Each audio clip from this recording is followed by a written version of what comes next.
Asia কাপে Bharat Pakistan cricket match ঘিরে বিতর্ক এখনো তুঙ্গে। পহেলগাঁও কাণ্ডের পর পাকিস্তানের সঙ্গে কেন খেলবে ভারত, উঠেছিল প্রশ্ন। বিতর্কের মাঝেই খেলা হয়েছে, ভারত জয় পেয়েছে। কিন্তু টসের পর পাক অধিনায়কের সঙ্গে হাত মেলাননি ভারত অধিনায়ক সূর্যকুমার যাদব। খেলা শেষেও দেখা যায় একই ছবি। বড় জয় পেয়েও সোজা সাজঘরে ঢুকে দরজা বন্ধ করে দেন ভারতীয় ক্রিকেটাররা। ভারতীয় ক্রিকেট দলের বিরুদ্ধে অখেলোয়াড় সুলভ আচরণের অভিযোগ তুলেছে পাকিস্তান। সোমবারই জবাব দিয়েছেন সূর্যকুমার। সূচি অনুযায়ী ভারত খেলেছে পাকিস্তানের বিরুদ্ধে, তার বেশি কিছু না। জয়ও উৎসর্গ করেছে পহেলগাঁওয়ের নিহতদের উদ্দেশ্যে। Actually stand with all the victims of Pahalgam terror attack, and we stand with their families, also express our solidarity. হার মেনে নিতে না পেরে পাকিস্তান যখন জিয়ে রেখেছে হাত না মেলানোর বিতর্ককে, তখন এদেশের বিরোধী রাজনীতিকরা প্রশ্ন তুলছেন ভারতের জয় নিয়েই। 1.5 लाख करोड़ का कल गैम्बलिंग हुआ है इस मैच पर। पूरी मैच फिक्स थी। ये सटोरिया थे, जो गैम्बलर्स थे, वो पूरी मैच फिक्स थी। 1.5 लाख करोड़ का कर गैम्बलिंग हुआ, उसमें से 50,000 करोड़ पाकिस्तान में गया। যে বিরোধীরা পহেলগাঁওয়ের নৃশংসতার পরও পাক মদতপুষ্ট জঙ্গিদের চেয়েও বেশি আঙুল তুলেছিলেন মোদী সরকারের দিকে, অপারেশন সিঁদুরের পর যারা প্রশ্ন তুলেছিলেন কেন দখল করা হলো পাক অধিকৃত কাশ্মীর, কেন করা হলো সংঘর্ষ বিরতি, তারা এখন বলছেন ভারতের এই জয় নাকি সাজানো জয়।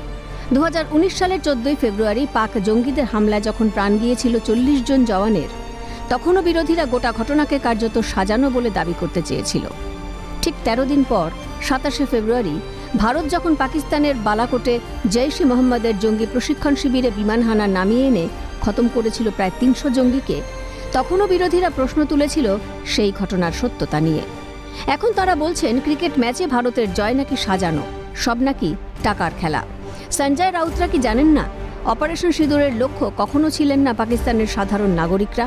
অভিযান ছিল পাক সরকার ও পাক সেনার মদতপুষ্ট ধর্মান্ধ মৌলবাদী জঙ্গিদের বিরুদ্ধে। পহেলগাঁওয়ের ঘটনা ধর্ম জিজ্ঞাসা করে তারপরে তার উপরে গুলি চালানো, হাতে শাখাপলা দেখে, মাথা সিঁদুর দেখে, লাল সুতো দেখে, মঙ্গলসূত্র দেখে গুলি চালানো, তার জবাব কিন্তু পাকিস্তান পেয়ে গিয়েছে। কিন্তু সন্ত্রাসবাদকে নির্মূল করা যায়নি। আমাদের লড়াই পাকিস্তানের স্টেট ডক্ট্রিনের বিরুদ্ধে, র্যাডিক্যালাইজেশনের বিরুদ্ধে, ধর্মান্ধ ইসলামিক ফ্যাসিজমের বিরুদ্ধে। লক্ষ্যে ভারত যে কতটা সফল অপারেশন সিঁদুর জানান দিয়েছে গোটা দেশকে। এবার জানান দিল পাক মদতপুষ্ট জঙ্গিরাও।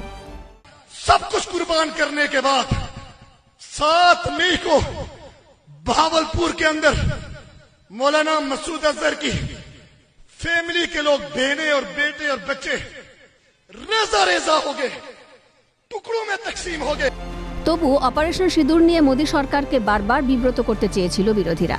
এবার প্রশ্ন ক্রিকেট ম্যাচে ভারতের জয় নিয়ে। পহেলগাঁওয়ের নৃশংসতার প্রেক্ষিতে ভারত পাক ম্যাচ নিয়ে প্রশ্ন উঠতেই পারে, কিন্তু ভারতের জয় নিয়েও প্রশ্ন। এই বিরোধীরা কি আদৌ দেশপ্রেমী? প্রশ্ন এখন জনমনে। ক্যালকাটা নিউজ।